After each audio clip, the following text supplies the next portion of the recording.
తెలంగాణ రాష్ట్రంలోని నిరుపేదలైన SC, ST, BC, బలహీన వర్గాల ప్రజలకు ఉచిత వైద్య విద్యంతో పాటు ఉపాధి, సాగు భూమి, డబుల్ బెడ్రూమ్ మంజూరు చేయాలని ధర్మ సమాజ్ పార్టీ వరంగల్ జిల్లా అధ్యక్షులు కేడల ప్రసాద్ డిమాండ్ చేశారు. వరంగల్ నగరంలోని పోచమైదాన్ సెంటర్లో ధర్మ సమాజ్ పార్టీ ధర్మయుద్ధం పేరుతో రీలే నిరాహార దీక్షలు చేపట్టారు. ఈ కార్యక్రమంలో జిల్లా అధ్యక్షులు ప్రసాద్, నాయకులు మురళీకృష్ణ, సిల్వర్ రవి, పూర్ణచందర్ బాబు, శ్రీనివాస్, ఠాగూర్, నాగేష్, వెల్పుగొండ స్వామి, అడభవన్, కుమార్, రవలి, మహారాణి తదితరులు పాల్గొన్నారు.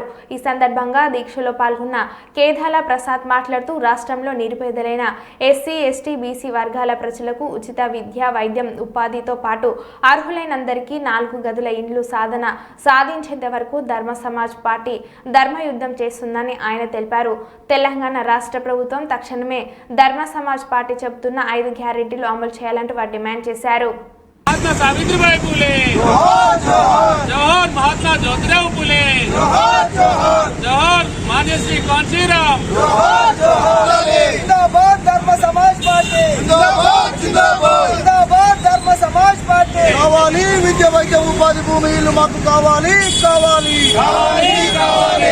రాష్ట్ర వ్యవస్థాపక అధ్యక్షులు డాక్టర్ విశారదన్ మహారాజ్ గారి ఆదేశాల మేరకు మాకు 5 హామీలు నెరవేర్చాలని చెప్పి గత నెల రోజుల క్రితం నుండి 30 జిల్లాలలో ఉన్నటువంటి కలెక్టరేట్ కార్యాలయాలలో వారికి వినతి పత్రాలు ఇవ్వడం జరిగింది. మరియు వారి కార్యాలయాల ముందు, కలెక్టరేట్ కార్యాలయాల ముందు ధర్నాలు కూడా చేయడం జరిగింది. తర్వాత 300 మండలాలలో మండల తహసీల్దార్లకు మా డిమాండ్లపై వినతి పత్రాలు ఇవ్వడం జరిగింది, ధర్నాలు కూడా చేయడం జరిగింది.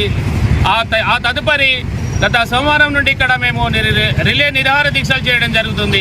ఆ రిలే నిరాహార దీక్షలో భాగంగా ఉన్నటువంటి మా ఈ 5 గ్యారెంటీలు: 1, ఉచిత నాణ్యమైన విద్య మరియు ఉచిత నాణ్యమైన వైద్యం, మరియు 200 గజాలలో పక్కా ఇల్లు, మరియు 1 ఎకరం సాగు భూమి, ఏదైనా ఒక చిన్న పని ఉపాధి కల్పించాలి అని చెప్పి తెలంగాణ రాష్ట్ర వ్యాప్తంగా మా ఈ నిరసన రిలే నిరాహార దీక్షలు జిల్లా కేంద్రాలలో నిర్వహించడం జరుగుతుంది.